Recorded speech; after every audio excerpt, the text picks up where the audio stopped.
Quelle sorte d'amour pourrait pousser une jeune femme, belle et ambitieuse, à cacher son petit ami pour rencontrer secrètement un homme d'âge mûr? Jenny, déjà piégée dans un tourbillon de choix complexes et de dilemmes émotionnels, voit sa vie insouciante disparaître lentement mais sûrement. Étudiante brillante sur le point d'obtenir son diplôme, Jenny est reconnue pour sa beauté angélique et sa personnalité déterminée. Cependant, ses finances limitées la forcent parfois à remettre des articles en rayon au supermarché, espérant un lendemain meilleur. Un jour, alors qu'elle attend le bus, une voiture de luxe surgit et éclabousse sa tenue. Furieuse, elle fait face au conducteur, un homme d'âge mûr qui descend pour s'excuser. Malgré son ton sincère et son offre de réparation, Jenny le rejette avec froideur et fierté, préférant garder sa dignité intacte. De retour chez elle, Jenny espère trouver du réconfort auprès de son petit ami, Clark. Cependant, il est absorbé par une lettre de la banque annonçant un retard de paiement pour un prêt. Frustré, il reproche à Jenny leur situation financière précaire, déclenchant une dispute. Les mots de Clark blessent profondément Jenny, qui éclate en sanglots. Voyant sa détresse, Clark change rapidement de ton, lui présentant des excuses maladroites. Pourtant, cet incident laisse entrevoir une faille dans leur relation. Clark semble plus préoccupé par ses problèmes personnels que par les sentiments de Jenny. Clark, professeur de chinois à l'université, traverse une période difficile marquée par des difficultés financières. Son humeur est instable, et bien qu'il prétende aimer Jenny, il semble parfois exploiter leur relation dans l'espoir d'un gain matériel. Lorsqu'il reçoit une offre pour un travail de traduction auprès d'une banque, Clark y voit une opportunité de redresser sa situation. Il insiste pour que Jenny l'accompagne, espérant qu'elle puisse l'aider à impressionner les cadres supérieurs. Lors de leur visite à la banque, Jenny se retrouve dans une situation inattendue. En sortant d'une réunion tendue, elle découvre que le patron de la banque n'est autre que l'homme qu'elle avait rencontré quelques jours plus tôt, celui qu'elle avait repoussé avec véhémence. Ce choc l'ébranle, et elle commence à s'interroger sur le rôle que cet homme pourrait jouer dans sa vie. Malgré sa nervosité, Jenny se montre professionnelle, et les négociations avec les partenaires chinois se déroulent mieux que prévu. Impressionné par son attitude, le patron décide de l'inviter à dîner, intrigué par cette jeune femme au caractère bien trempé. Après une hésitation, Jenny accepte, espérant que ce tête-à-tête pourrait l'aider à résoudre les problèmes de Clark. Au cours du dîner, Jenny découvre un homme charmant et énigmatique. Son humour et sa manière de parler la séduisent peu à peu, et elle ressent une connexion inattendue. Cependant, lorsqu'elle tente d'aborder la question du prêt bancaire de Clark, le patron la coupe fermement, changeant rapidement de sujet. Cette interruption laisse Jenny perplexe, renforçant l'aura de mystère qui entoure cet homme. Jenny, furieuse, quitte rapidement l'hôtel.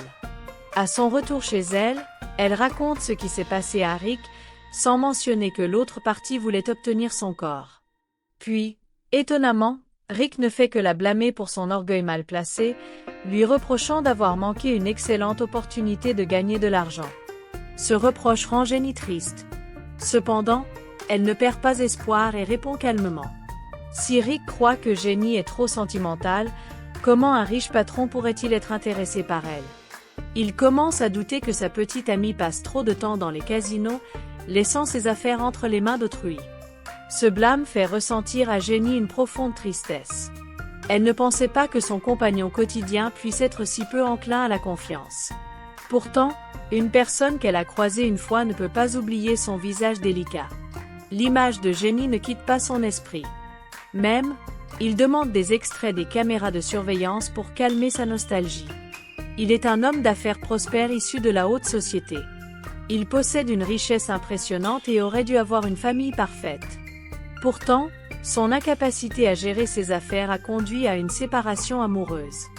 Le lendemain, Jenny cherche à exprimer ses préoccupations à Rick, qui ignore complètement que l'autre personne agit avec malveillance. Juste à ce moment, elle voit son petit ami travailler dur par un froid glacial, malade mais persistant sur le bateau. Cette scène fait disparaître toute rancune de Jenny envers Rick. Elle commence à douter de ses actions passées. Ce jour-là, Jenny trouve Rick au travail et lui donne une lettre. Lorsqu'il l'ouvre, il découvre une assignation judiciaire de la banque. Leur seule option reste de contacter la direction bancaire pour obtenir un délai supplémentaire. Ce n'est pas que Jenny refuse d'aider son petit ami, mais la demande est au-delà de ce qu'elle peut accepter. Le jour suivant, Jenny se rend à la bibliothèque pour chercher des informations, sans s'attendre à voir des fleurs, désespérant pour aider Rick. Cependant, elle finit par lui passer un coup de téléphone. Le lendemain, Jenny se prépare soigneusement et observe Rick travailler. Son cœur bat la chamade, mais elle sait qu'elle doit aller le rencontrer. Ensuite, elle se rend au lieu désigné, et pour éviter une nouvelle erreur, elle expose directement ses conditions. Après avoir entendu toute l'histoire, Rick demande à son subordonné de consulter immédiatement les détails, et en un instant, la date limite de remboursement est prolongée. Non seulement cela, mais le taux d'intérêt est réduit au minimum. Voir Rick gérer si facilement le prêt bouleverse Jenny. En fin de compte, Sœur Gerge ouvre la voie à Rick. L'honnêteté de Rick lui donne un grand respect. Son charme et sa personnalité attirent l'admiration de Jenny. Jenny, émotionnellement tendue, son cœur bat plus vite. Finalement, les deux ont franchi une ligne morale. Et Jenny, ayant déjà vécu de nombreuses expériences, ressent une nouvelle intensité. Mais quand il y pense, Jenny se souvient soudain de son rôle. Elle se lève donc nerveusement, s'habille et quitte l'hôtel. À son retour chez elle, elle ressent une légère tension. Elle cache son anxiété en prétendant être occupée par les tâches domestiques, mais son compagnon ne semble même pas remarquer cette distance émotionnelle. Il se contente de partager des nouvelles banales provenant de la banque, croyant qu'il s'agit d'un dysfonctionnement du système bancaire qui a permis à leur prêt d'être prolongé. Jenny, déjà préoccupée par cette situation, se sent encore plus mal à l'aise. Même les gestes d'affection pour elle deviennent dérisoires. Le lendemain, il lui propose d'aller à une fête, mais Jenny, troublée et distraite, n'a aucune envie d'y assister. À ce moment-là, un appel de Cyril arrive. Jenny se sent profondément coupable envers Rick. Elle refuse catégoriquement l'invitation de Cyril et affirme que désormais, ils n'auront plus aucun contact. Le lendemain, Jenny reste chez elle, toujours préoccupée. Elle fixe l'horloge, consciente que l'heure du rendez-vous approche. Cependant, elle reçoit un appel. Lorsque Rick répond, il apprend que Jenny a organisé une fête. Bien qu'il ne veuille pas sortir, il cède sous la pression et quitte la maison. Mais à l'entrée, il commence à hésiter. Il se rend compte que son cœur appartient déjà à ce banquier qu'il a croisé une fois et qui ne le quitte pas. Jenny, elle, court à l'hôtel, mais lorsqu'ils se retrouvent à nouveau, leurs regards sont emplis de sincérité et d'amour. Leur relation prend un nouveau tournant. Ils décident de se voir chaque mardi après-midi. Cependant, peu de temps après, avant qu'ils ne se retrouvent, Jenny reçoit une triste nouvelle. Son fils est hospitalisé. Elle attend alors à l'hôtel, mais sans nouvelles de Rick, elle se sent profondément seule et perdue dans l'hiver froid. Son cœur vide, elle se sent comme une âme errante, perdant peu à peu le contrôle de sa vie normale. Même son anniversaire passe inaperçu, car l'esprit de Jenny est entièrement accaparé par son amour pour Rick. Elle se rend souvent sous son bureau, mais reste à distance. Elle observe, silencieusement, sans oser approcher. Finalement, Rick découvre son état. Sous ses soins attentifs, Jenny craque sous le poids émotionnel. Elle exprime sa douleur, et Rick, choqué, s'emporte et la chasse de chez lui. Face à cette impasse, Jenny demande de l'aide à Cyril. Ce dernier lui achète un luxueux appartement, permettant à Jenny de vivre dans le confort matériel.